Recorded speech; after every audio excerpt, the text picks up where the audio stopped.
when people carry these burdens, it causes insomnia, it causes alcoholism, it causes so many issues that people...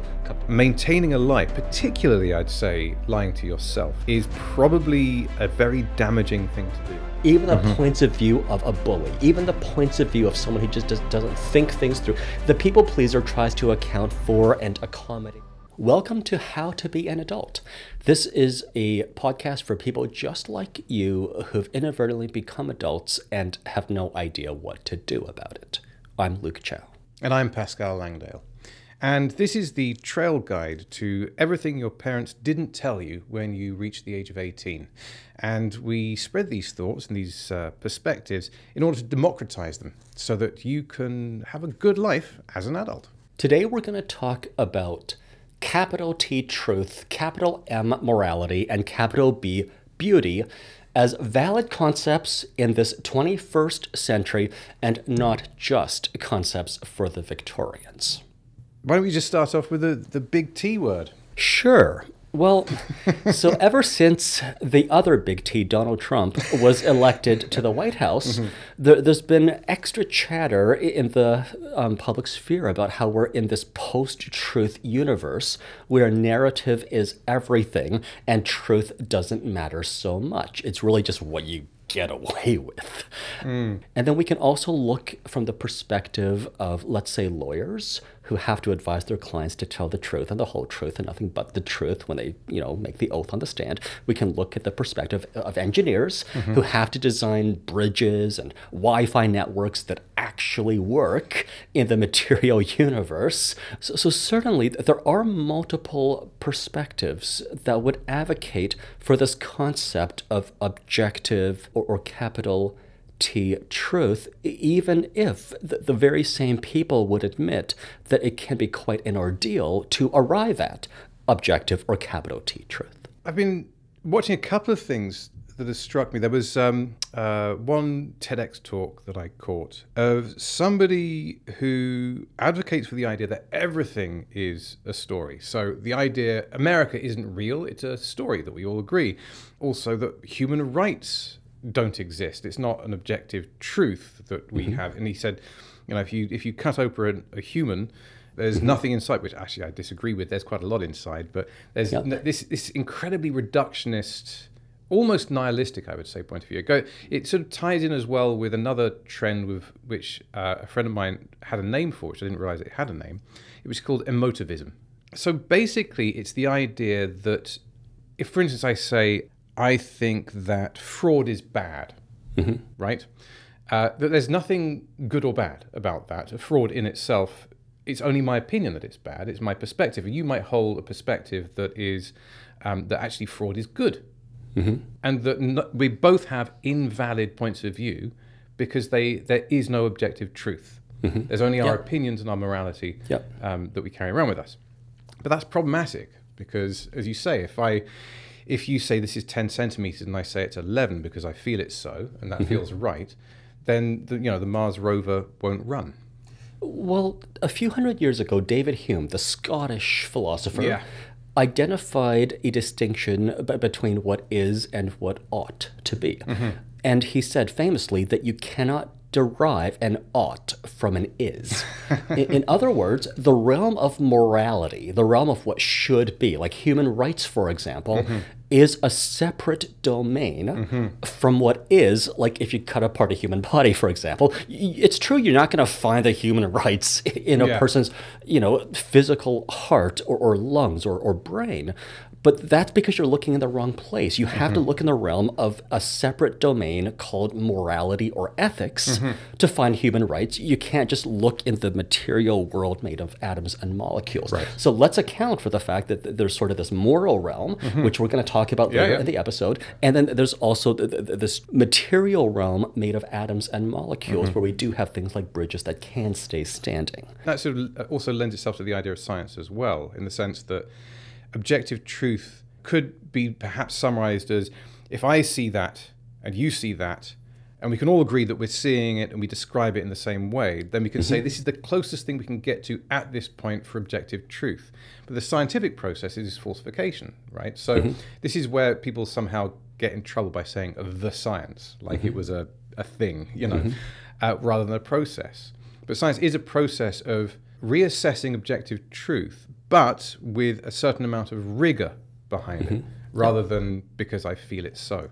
And even scientists will acknowledge that sometimes their best hypotheses today are likely to be falsified at some point decades in the future. And subject to their own bias as well. Yes. Truth is a tricky thing to isolate. But the difference between such a scientist and the friend you mentioned earlier is the friend is not even trying to arrive at some semblance of an understanding of objective reality. Yeah. The scientist at least is trying to arrive at some semblance of understanding about objective reality. That's interesting. It's odd when you say that. I also kind of go, well, that's almost similar to a spiritual endeavor as well. I guess most difficult enough endeavors. So whether to develop one spiritually or whether to kind of formulate a model of reality that predicts what could happen in the future. Any of these difficult endeavors, they're going to be worth doing even if it takes a long time, even a lifetime, even multiple lifetimes. So what definition of truth are we going to work by? Because, I mean... Well, maybe I'll borrow from Philip K. Dick, and he actually defined reality as this: that which does not go away when you stop believing in it.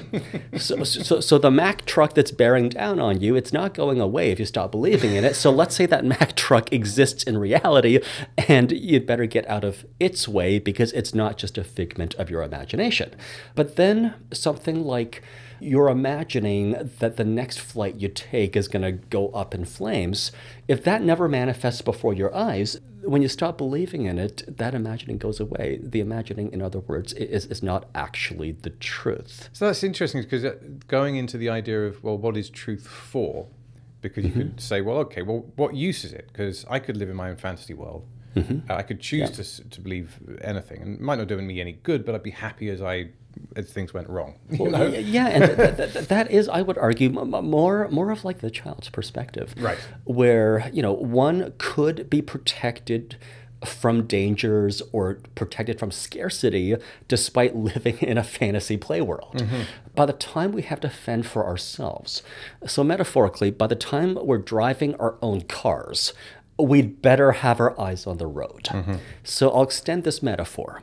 When we're driving a car, right, we can't navigate the roads with only what we imagine might be ahead of us, nor can we navigate the roads that we've taken 100 times with only our memory of what was on the roads the past 100 times. We can only navigate the roads with our eyes, with our ears, and then with our hands.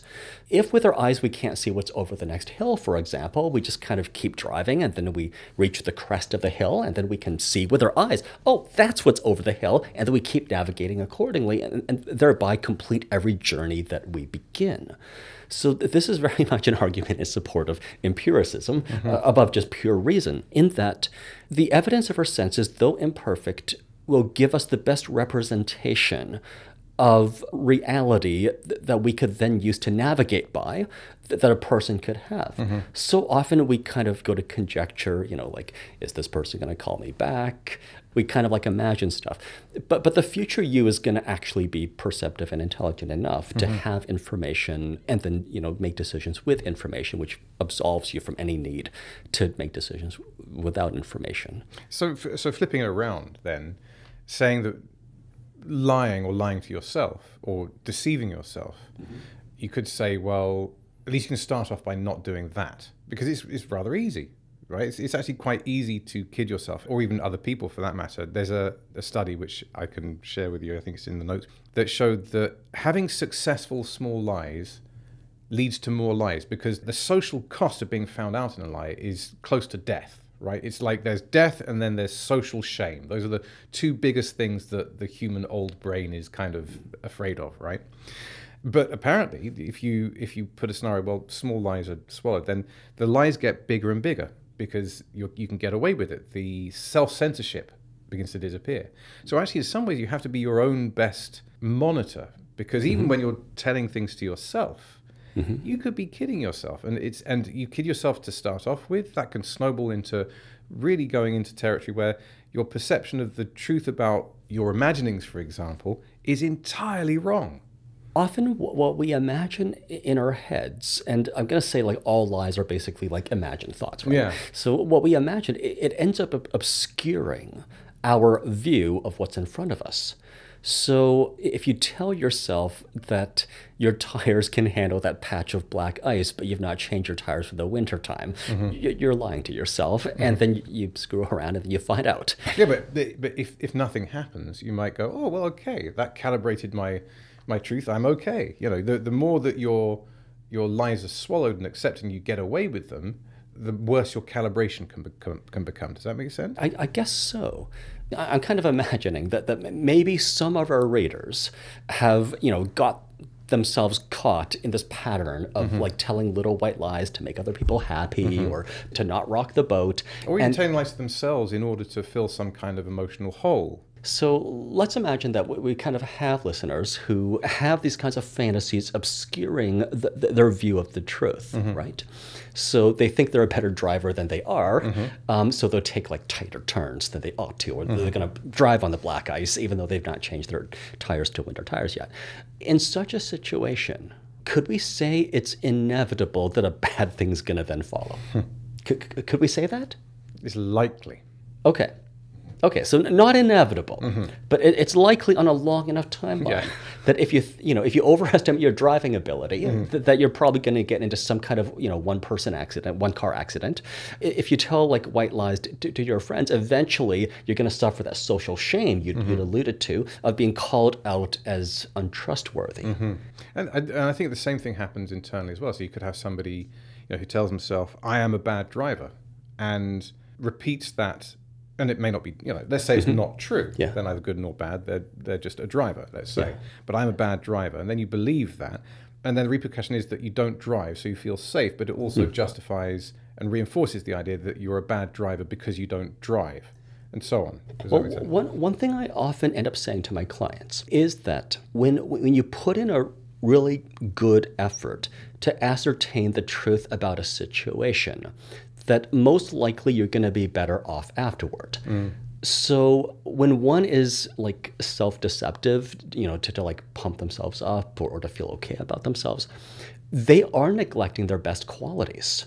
So they're making up fake qualities to feel good about at the same time that they're neglecting their better qualities where they can still feel good, but also have their feet on the ground. Or if someone is overestimating their driving ability, let's say, that they're neglecting the fact that they could just like take some extra driving lessons to have the false idea that they can handle it. So like maybe their vision is failing. They're neglecting going to the optometrist, in favor for the lie. So there was another study that also showed that maintaining a lie has really bad outcomes as far as your health is concerned. It can reduce the classic, it'll reduce your life by 10 years. So the bad outcomes were things like, high stress levels, heart disease. I think diabetes was mentioned as well. And the theory goes that it takes a cognitive load to maintain a lie. That cognitive load increases stress, and the stress causes the issues. And then so that then plays into the idea, well, why is it a cognitive load? What's so important about maintaining a lie? And because when you're a kid, you grow up, you kind of have to learn about lying, and kids learn about lying pretty early on as well. Yeah. And so there's got to be something that you learn that is about the social damage that's possible with the lie. And that creates this mental overload that creates the stress.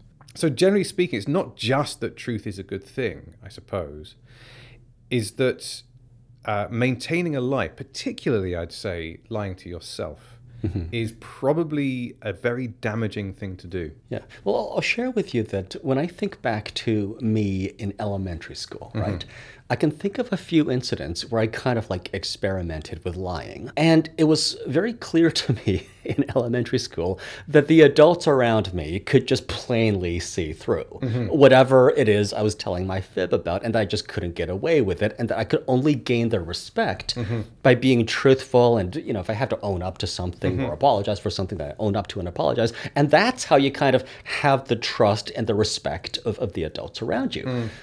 So that's kind of what I learned about lying when I was experimenting with lying as a kid. I don't know if everyone has had that experience, but I imagine if my experience had been that life is grand when I tell lies, maybe then today I wouldn't have as much of a positive regard for speaking truthfully and candidly and honestly. Well, it's the downside of lying, where enough of the adults around you care about truth and being respected enough that you tell the truth to them, that you end up losing friends over lies, you end up losing jobs over lies, you end up losing relationships over lies, because it's once trust is broken, it's very hard to regain, because people see you as someone that they can never just quite believe in, and that adds extra stress in their minds when they're speaking to you. So, in the idea that you didn't get your eyes checked, and then because of that you ran somebody over or something terrible happens, right? So then the question moves on to the other big topic, which is morality. And as we've already discussed, well, somebody saying it's good to get your eyes checked if you drive a car, and an emotivist might say that's your opinion. That's not a truth, right? So how do we derive our morals? Where do we get them from? How do we know that they're useful or good? In the context of driving, we could sort of identify a duty to your fellow drivers on the road, or even pedestrians on the sidewalk, to make sure that you are a competent driver. So if you were to somehow lose your competence to drive, such as if you lose your eyesight, if you're taking medications that make you drowsy, if your car is so much in disrepair that it's a hazard, well, then your duty to your fellow citizens of the road, or even pedestrians crossing the road, will be to get yourself back up into competent shape in order before you drive. So in order to not hurt people and not kill people. Exactly. So it comes back to the idea of, again, a pro-social idea. Yes. A morality being based in something that's pro-social. Exactly, because you're not the only driver on the road. To your point, we keep seeming to arrive at this definition that a universal human kind of morality, if we're going to be like, not absolutist, but if we're going to be definitive about things, it's going to be behaviors that are pro-social, behaviors that are good for your friends, for your neighbors, for your family, and not only for yourself.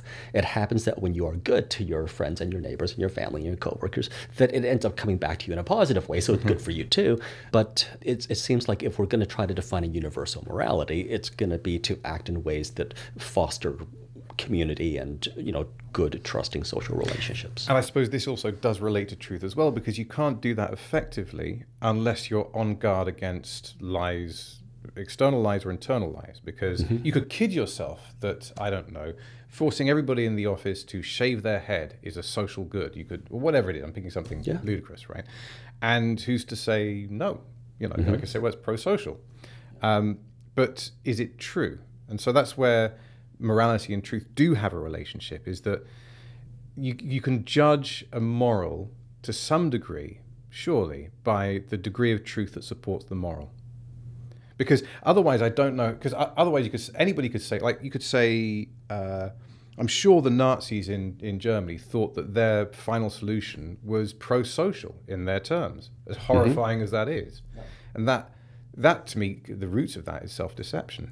Right. Yeah. Well, you could also argue in this 21st century that, because we kind of draw a boundary around humanity, and we don't really include cattle and geese and goats and chickens and other poultry, that we're derelict in our duty to the fellow species on the planet, even if we are fulfilling our duty to our fellow human beings. So there is sort of this culturally determined or socially determined aspect to morality. Even though it might be uncomfortable to kind of examine you and see your own flaws, right? Or emotions or whatever else is in there, like behind the scenes. It is also something that I wish to normalize for one to kind of look inwardly and see one's flaws and emotions and all of one's humanity. Yeah. So we've defined morality as pro-social, and just so I'm not a hypocrite, I am excluding the animals. Right. Yes. Unfortunately. Fair enough. Yeah. Oh, except for the cute ones, like cats and dogs. I count among social species I socialize with. Some people don't. Right? Yeah, and like even horses, I include among like social species who I might socialize with, but that's because I've never eaten horse before. I have. Oh, okay. And so I've ridden horses as well. yes, So yeah, I'm a true hypocrite in that. well, at least conflicted. I see it as being a part of being my version of a human being at the moment. Well, yeah, I mean, like I participated in jet travel recently, even though I am aware that we had a very, very hot year last year, and I contributed to that for this season. Yeah, this is a struggle session. Well, I mean, it's an. We're talking about morality, so yes. Yeah, we're talking about we're talking about morality. One way to bring all of this self-flagellation to a point is to say these kinds of thoughts and these kinds of discussions where we are talking about capital M morality are worth having, even if the participants in the conversation start getting uncomfortable because we realize our failings. We realize our moral failings, because I ate meat and I flew in a jet airplane and I try to be a climate conscious person at the same time. And how do I reconcile all of this? The only way to end up eventually at an old enough age coming to a reconciliation is if we have these thoughts and this kind of introspection and then these kinds of conversations where I actually believe that at some point I'm going to stop eating meat and stop doing jet travel. There's also an argument that says that the pro-social cause still needs to have some kind of backing. And so therefore you go, and then that's when you go back to the idea of, God is dead, so now we have to make him. Is that one role that religion does have, and certainly did have more in the past, was a foundation of these things are true because they're ordained by something or some other spiritual thing. Humans didn't make this up, right? So it delegates it to somebody else that you can't really argue with, right? So if you take that away, then you are in a situation where you do have to figure out your own moral touchstones. And that's actually no small thing. I actually think that if you ask somebody who says they don't believe in God, for example, well, how do you know what's right and wrong? Often it can be a problematic question because they go, well, I decide. And I said, well, okay, well, if I decide differently, what does that mean?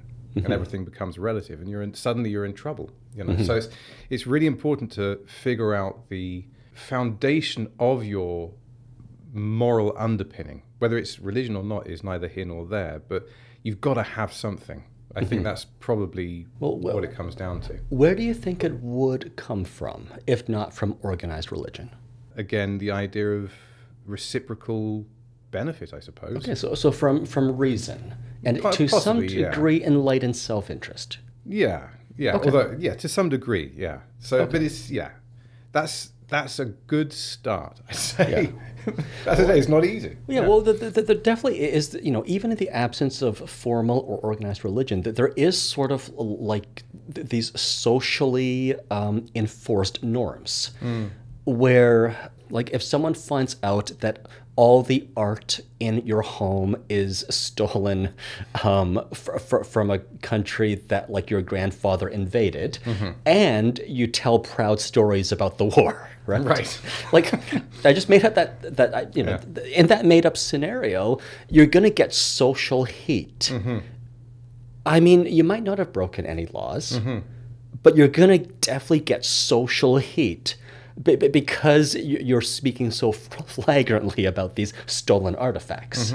So I think that even in the absence of religion or even laws mandating certain behaviors, there are going to be social pressures that prevent people from acting in certain ways or doing certain things. And there's going to be also social incentives for you to make a big show out of donating the artifacts back to the country that your grandfather stole them from. Actually, I do know somebody, a friend of mine called John Dower, who's a director in the UK, and he comes from a rich family, well, originally, that significantly benefited from the slave trade. And so he and his family got together and funded an institution in the country where those slaves were taken from and were used in order to redress the effects of slavery that were still manifesting there. Yeah. And I think that's, when I see a direct line like that, it seems pretty clear.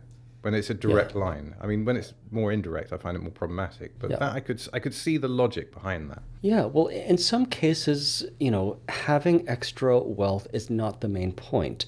Being able to be happy with yourself, feeling like you're a decent person at the end of your day or at the end of your life is a bigger point than, you know, dying with the most toys.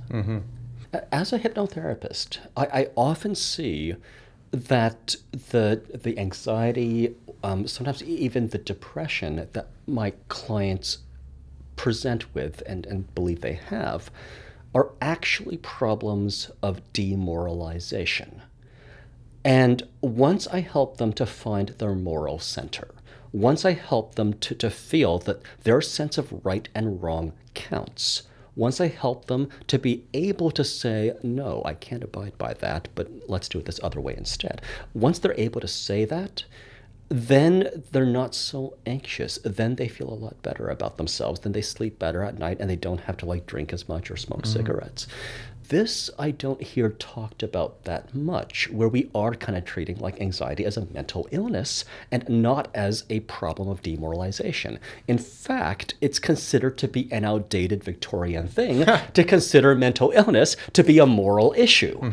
But I'm actually going to, you know, in 2024, make a case here that many of the problems that a hypnotherapist might see are problems that are solved by having the client connect with their moral center. So people-pleasing, people who won't set boundaries, people who are afraid to feel or to express anger in a healthy way. These are problems of being out of touch with your moral center. Once you get in touch with your sense of right and wrong and good and bad, and you feel that you're an adult and you're an equal to the person who's wronged you, then there's so many burdens you unshoulder, right? When people carry these burdens, it causes insomnia, it causes alcoholism, it causes so many issues that people come to a hypnotherapist for. I mean, I'm not saying in every case, but in the cases specifically that I'm thinking about and talking about. And I think that, for example, when one is a people pleaser, he or she feels the need to consider every point of view as valid, right? Even the points of view of some jerk, even the points of view of a bully, even the points of view of someone who just doesn't think things through. The people pleaser tries to account for and accommodate all of these views. So when I have such a person tap into their moral center and develop a strong sense of right and wrong and good and bad and the willingness just to say, well, no, hold on, I can't abide by that. Then it's not just that they're no longer people-pleasing. It's not just that they're setting and enforcing boundaries.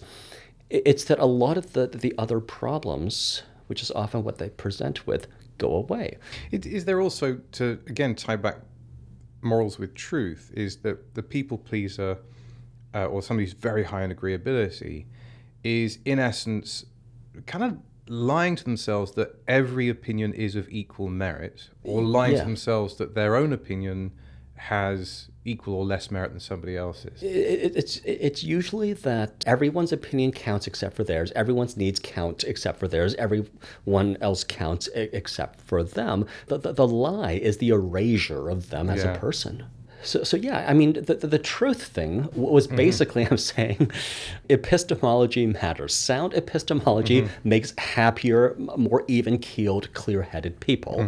Now we're saying morality matters because being connected with your moral center allows for also happier, more even-keeled, level-headed people. That's actually been true in my practice as a hypnotherapist. So earlier today, I talked about when I was a kid, I kind of like experimented with lying, right? What would happen? I was kind of a brat back then. But that's not just a lesson about why truth matters. It's also a lesson about why morality matters. So it's not just like the content of what I'm saying. It's also, the fact that I've chosen to lie or tell the truth to begin with. That matters. So the judgment that I would get, it's not just that the teacher thought I was mistaken. That wouldn't have hurt as much. It's that teacher who I trusted now thinks truthfully that I lied to them, and that cuts a lot more deeply. So we'll use the same story about me being in like grade 3 experimenting with lying, to make the point not just about why telling the truth matters, but also the moral argument for doing the right thing. So if people judge you as just ignorant, I mean, that kind of hurts, but it's not going to hurt as much as if they judge you and truthfully to be a liar, to be untrustworthy. I think the roots of a lot of negligent lying or instantaneous lying, both to yourself and to others, is normally derived from fear. It can be even a small fear. That thing when somebody says, "Oh, did you watch so and so that film?" I don't know if anybody else has done this, but I know that I've gone, "Oh yeah," like I saw the film. I didn't see the film. But in that instant, there's like this thing that sort of goes, "Oh, well, you better show that you know the movie." It's like, it's silly. Why do that, right? Well, but then again, with kids as well, you see this all the time, that the fear of telling the truth will define whether they tell the truth or not. And if they are allowed to admit their vulnerability, they're wrong there, and they're in a safe place, they will come clean. Most people, not everyone, but most people have a conscience. So even if you, quote, get away with the lie, in your own head, you didn't really. Yeah. So and that's going to play on. That's probably going to play on you. So that's what causes insomnia. That's what can cause alcoholism. I mean, often when people present with anxiety, there is an element of a guilty conscience in there somewhere. Now, that doesn't mean they've done anything wrong, but usually there is some element that they could be a bad person. Yeah. So let's round out the trifecta of branches of philosophy that we're going to advocate for here in 2024. We've advocated for epistemology, we've advocated for morality. Now we're going to advocate for aesthetics, for beauty. Because there's, let's be honest, a lot of really ugly architecture in Toronto. There really is. And I'm not a fan of brutalism. Right? Robarts Library at U of T looks like a giant turkey. And it was novel at first, but it's a big, ugly concrete sculpture, or not sculpture. It's a building. But I mean, it's not pretty to look at. I do have theories about that. Which Please. We'll get. Please. Okay, you want it? Okay, I'll give it to you. So so this is Pascal's grand idea about beauty. All right. Ready? Okay. Okay. So the Greeks. And particularly Plato saw beauty as kalos or kalos. I think that's the right way to say it. Yep. And this could be translated also as something that's not just beautiful, but noble, as truthful as well to some degree as well. So in English, it's sort of transferred to, often translated as fine, like fine dining. And I was thinking this, I think, well, what is that exactly? And I was thinking that really the beauty in nature, beauty in art, beauty in politics, or whatever it is this, to me, it's like the balance between chaos and order, right? So if you have a string in an instrument, you have 2 points where they're anchored, that's the constraint. And then you pluck the string and it vibrates and it creates a sound, and the oscillation is actually quite even, right? So it's balanced and balanced over time. And to me, that's like that tautness, if you like, is the definition of what makes something beautiful. Because if you think of those poems, pieces of music, stories, or whatever it is that persist over time, they do tend to show this balance between chaos and the constraints and the order put together in a good way. Now, that doesn't mean that it can't be messed around with. And that's where we come to your library. right? So there is also merit, and this is what the artist does, is to create discordance, right? So something that's, an Elgar piece that's very discordant, for example, or some modern music, you might hear the discordance go, well, that's ugly. Well, if your touchstone is that there should be a balance between chaos and order, then sure, you might call it ugly. But the artist might turn around and say, yes, but there's what I'm doing is that in doing this, I'm revealing something that resonates with my audience, a discordance, a feeling, a sensation. And that in itself that's the purpose of art, if you like, is to create that relationship. But that means that those that fall away from this ideal are necessarily culture bound, because what's discordant to one culture won't be to another. What speaks to one culture won't be the same as to another. So although if you like, the ideal of beauty might be this balance between chaos and order, so you have an idea of your brain. It's perfect. Your pen is the mediation. You write, it becomes manifest, and it becomes flawed, right? That's the process of art. In that translation, it's the wrangling between the idea and the reality, the freedom and the constraint. That's where the beauty comes from. Because if you think of, as I say, if you think of those things that persist, you're talking about architecture, for example.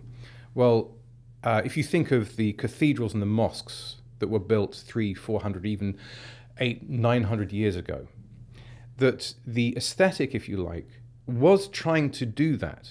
It was trying to encompass the firmament. It was trying to encompass something that was chaotic and completely open, and to constrain it into something that we could understand. That's why there's these big vaulted buildings, because you look up and you're filled with awe, right? And it's because it's the sky contained. Freedom, constraint, right?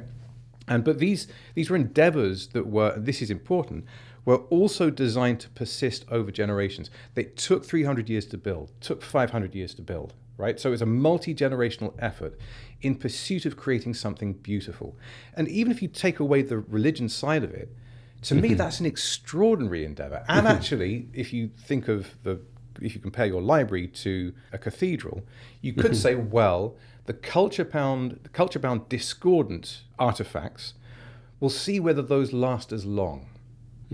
Because if they don't, then I'll be proved right. But I won't be around to figure it out, whether that library is still going to be there in another 100 or 200 years' time. Well, the reason I'm picking on architects specifically is that I have to look at it. Right. So like the art I have hanging on my walls in my office and in my home, I've chosen it. So I don't have to look at it. I chose to look at it, and I chose what I want to look at, right? But when I walk down the sidewalk in Toronto, I am subject to the architectural decisions made by others. So I think architects, and if you're an architect and you don't like what I'm saying, just leave a comment in the comment section or send us an email with your hate mail. The things that we see and hear around us are going to affect our mood, right? So we have to kind of construct buildings to live and work in, or to, buildings that function as hospitals and schools. And since they're going to be there anyway, I am advocating for the extra effort put into something that's as universally beautiful or pleasing or mood lifting or spiritually elevating as possible, since we got to look at it anyway, right? It's different from like personal fashion where, not that many people really look at the clothes I wear. It's different from painting and sculpture where it's going to maybe be in a private office or a private home. Public architecture, I'm including like landscape architecture here, it's something that we're going to kind of have to look at over and over again en masse. And that's why I'm picking on the architects. I would say that if someone's going to make a painting, then they're elevating themselves, and then the person who's eventually going to exhibit the painting and own the painting, when they put care and effort into making it beautiful. We could veer into a whole discussion about, modern art and whether it truly is just what you can get away with. See, I kind of disagree with that. Although, just what you can get away with, you could also say it's the balance between chaos and order. You're still coming back to trying to find a balance between the two, what you can get away with. So Marcel Duchamp's toilet and Tracy Emin's bed.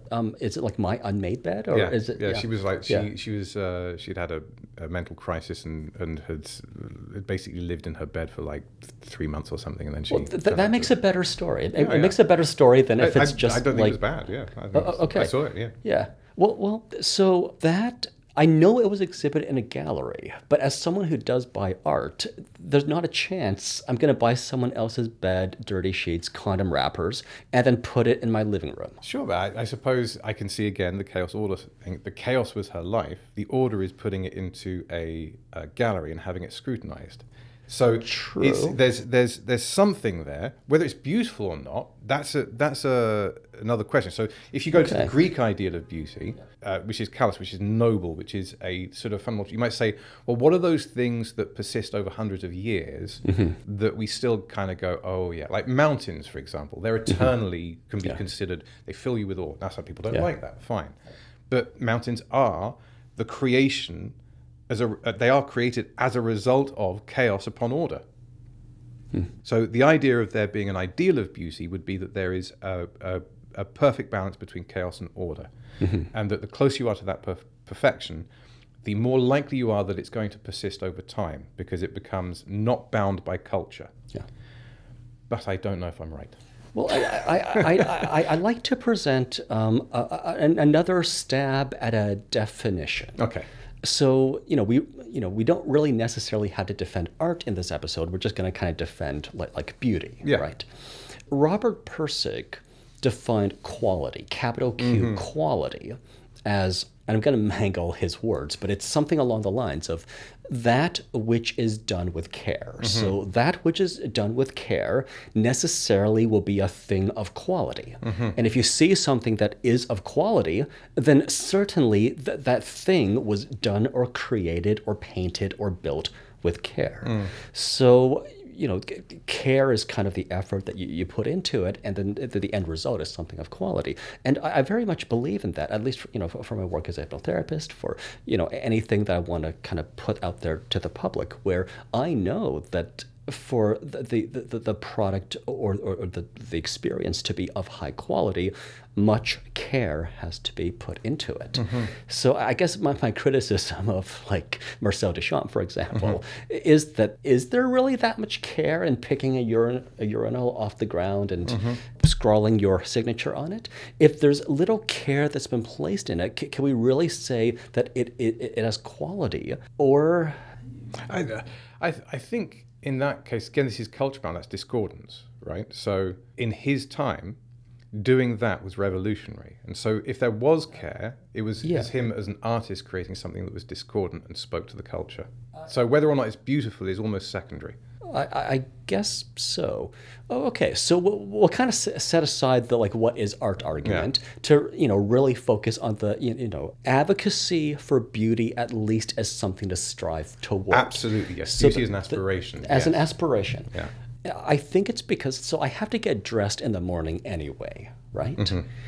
And then people are going to look at whatever shirt I put on in the morning. So why would I make someone look at a very ugly Christmas sweater in like mid-February if I could have them look at like a pleasing color and a pleasing pattern, since they're going to look at me anyway? I think it's actually part of my social duty. You're being pro-social again. I am being pro-social in taking into consideration the emotional impact that my aesthetic choices have on others. Just like, how I decided to set up the set for this podcast, how I set up my office, even paintings I hang on my living room wall. They're selected to affect human beings like me and guests in my home in a positive way. That doesn't mean I have just like kitsch on my walls, so I have this almost demonic looking horse that's galloping, but that horse makes me feel deep feelings. And I, like other people look at the horse, they're going to feel similar feelings. That to me is the validity in taking the care to set up one's environment so that it is beautiful. Dead house plants are going to create a certain feeling, and probably not the feeling you want your clients or your guests to create. But thriving, lush, tropical plants are going to create a different feeling, and it's probably more in line with the feeling that you want to create. Again, we're advocating for beauty as a thing. We're not defining it. It's not for me to tell you what paintings you find beautiful, or whether you find cacti or tropical plants to be more beautiful. But I am advocating for you understanding and defining what beauty is for you, just like I'm advocating for you to define, how you arrive at truth and how you arrive at morality. And I'm making these worthwhile pursuits for you to pursue. So beauty is in the eye of the beholder. Yeah, I am making that argument. But it's also not haphazard. So if we kind of go back to Robert Pirsig's definition of quality, if that which is done with care then has quality, all that's done carelessly lacks quality and probably lacks that aesthetic quality of beauty if the thing being done is something like home decoration or painting or sculpture or architecture. So that wraps up our defense of truth, morality, and beauty as valid concepts, even though it's now 2024. And hopefully people are still listening to the podcast in 2030, 2040. Let's hope optimistically humanity survives because I've not done too much jet travel. And in 2060, people are still listening to these timeless ideas. But no matter what year you're listening to this in, I hope that we've been able to make a case for why the pursuit of truth and the pursuit of morality and the pursuit of beauty as valid concepts and universal concepts is worthwhile. And I hope that we've been able to at least help you turn away a bit from nihilism and cynicism and not feel like you're crazy because you're pursuing these ideas which have a place in the 21st century and are not just quaintly Victorian concepts. Thank you again for listening. Pascal and I are available for hire through the Morpheus Clinic for Hypnosis in Toronto, Canada, but seeing clients worldwide. If you go to our website at www.morpheusclinic.com, you can read all about us and our work, and you can contact us for a free consultation. As you can hear from these episodes, Pascal and I are kind of practical philosophers in a way. We think about these issues deeply so that you can just hear us speak about these issues in a way that's pertinent to you and to your situation. So if you like what you've heard and you want to keep on listening to some of these good ideas and perspectives, then follow us on YouTube at Morpheus Hypnosis, or on Spotify or Apple Podcasts, or wherever it is that you get your podcasts. We will look forward to producing more of these over the coming months, so stay tuned and keep posted.